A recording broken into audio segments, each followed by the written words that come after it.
Hello dear students, welcome in ASC starter. ये ना Urdu B का क्वेश्चन पेपर है जो एक प्रैक्टिस पेपर है। और ये जो प्रैक्टिस पेपर है ना, ये डीओ की तरफ से इशू किया गया है। और जो बच्चे प्री बोर्ड के एग्ज़ाम की तैयारी कर रहे हैं या जो फाइनल टर्म के एग्ज़ाम की तैयारी कर रहे हैं, सीबीएसई से स्टडी कर रहे हैं ना, तो उनके लिए प्रैक्टिस पेपर जो है ना देखना बहुत ज़्यादा ज़रूरी है, क्योंकि पेपर का सेम पैटर्न यही रहेगा। तो मैं इसमें आपको बता दूंगा कि क्या क्या क्वेश्चन कैसे कैसे आ रहे हैं। देखो, पेपर ना सेम नहीं आएगा। अगर आप ये जो प्रैक्टिस पेपर देख रहे हैं, आप इसे प्रैक्टिस करके आइडिया ले सकते हैं, ठीक है। तो देखिए, ये पूरा का पूरा यहाँ पर पहले बता रखा है कि 80 मार्क्स का आपका पेपर रहेगा, 3 घंटे का रहेगा। और जो मार्क्स हैं यहाँ पर बता रखे हैं कि क्वेश्चन के सामने कि वो कितने कितने मार्क्स का है, ठीक है। फिर हमारे ये पार्ट ए है, ठीक है। और ये हमें पैसेज दे रखी है, इसको हमें पढ़ना है, ठीक है। और प्रेमचंद से जुड़ी हुई कहानी आप देख सकते हो, यहाँ पर पूरा पढ़ सकते हो। प्रेमचंद से जुड़ी हुई कहानी है, ठीक है। और उसके बाद फिर इसको पढ़ने के बाद हमें क्या करना है, इनके आंसर देने हैं।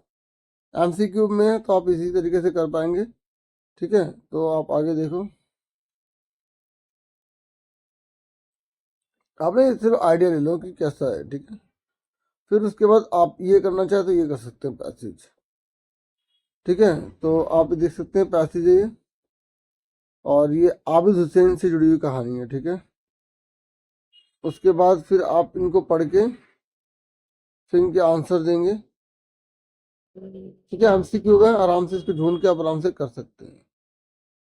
फिर उसके बाद ये कविता आ गई है, ठीक है। और देर से एक छोटा बच्चा, ठीक है, जब कोई खिलौना टूट जाता है तो उससे जुड़ी हुई कहानी है, ठीक है। ढेर से टूट गया तो अब ये फिर आप इनको पढ़ के ना अच्छे से फिर इनके आंसर देने हैं आपको। मैं थोड़ा बहुत बता रहा हूँ कि कैसे कैसे पेपर का पैटर्न रहेगा, ठीक है। कुछ बच्चे कमेंट कर रहे थे कि सर हमारा उर्दू का भी बता दो कि पेपर का पैटर्न कैसे रह सकता है, ठीक है। तो सेम ये पैटर्न ये वाला रहेगा।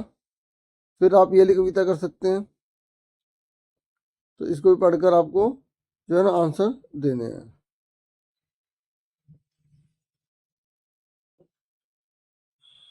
पढ़ने के बाद ये प्रश्न फिर उत्तर आएंगे एमसीक्यू में। ये फूलों से जुड़ा हुआ है, जो भी है ना।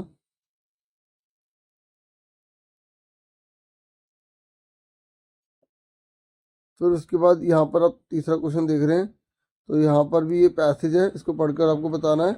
और सैयद सज्जाद हैदर से जुड़ी हुई कहानी है, तो आपको उसको पढ़ना है, ठीक है। और हैदर का जन्म कब हुआ, 20 जनवरी 1927 को, तो उसके रिगार्डिंग यहाँ बता रखा है, ठीक है। फिर क्वेश्चन आंसर है, आपको एमसीक्यू में इसके आंसर देने हैं।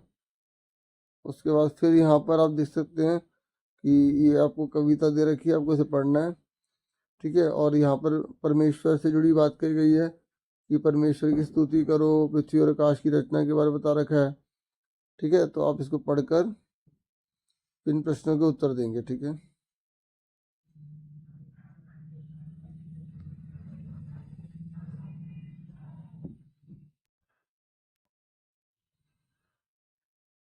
एमसीक्यू में फिर ये आपकी राइटिंग स्किल आ गई है, ठीक है। और राइटिंग स्किल में आपको इनको पढ़कर आपको आंसर देने हैं। जैसे यहाँ पर निबंध बोला गया है, तो किसके ऊपर निबंध आया है, स्वास्थ्य और खेल पर, राष्ट्रीय त्योहार पर और विद्यालय की वार्षिक बैठक पर आया हुआ है। फिर यहाँ पर पाँच नेक्स्ट जो छठा क्वेश्चन है, यहाँ पर आपको बोला गया है कि आप सेक्शन बदलना चाहते हैं, ठीक है। तो आपको प्राचार्य से अनुरोध करना है।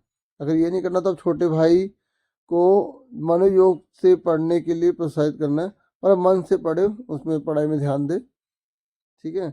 उसके रिगार्डिंग बता रखा है। फिर सातवें क्वेश्चन है, यहाँ पर आप देख सकते हैं, ठीक है। तो यहाँ पर ईश्वर को लिखे पत्र का सारांश अपने शब्दों में लिखो। तो जो पाठ भगवान वाला होगा ना चैप्टर आपका, उसी कहानी लिखने के लिए कही जा रही है। तो आप ये फिर आप देख सकते हैं। फिर ग्रामर का पोर्शन स्टार्ट हो जाएगा। थोड़ा बहुत यहाँ देख सकते हो क्या क्या मेंशन किया गया, इससे आगे ले लो। इस पेपर ना सेम नहीं रहेगा, ठीक है। इससे आप प्रैक्टिस कर सकते हो। जैसे यहाँ पर मीर ताकि और जो मीर जीवन है उसके काव्य गुणों के बारे में बोला गया, या ए शरीफ इंसान और कविता जो है उसमें कवि क्या संदेश देना चाहता है, तो उसके बारे में बोला गया। फिर व्याकरण आपकी आ गई है, तो व्याकरण में आपको संज्ञा सर्वनाम जो भी आपको छांटना है, जो है लाइन लिखी है इसमें एमसीक्यू दे रखे हैं, आपको उसको पता लगाना कि क्या होगा इसका आंसर क्या नहीं होगा। ठीक है, तो उसके बाद आप आगे देख लो।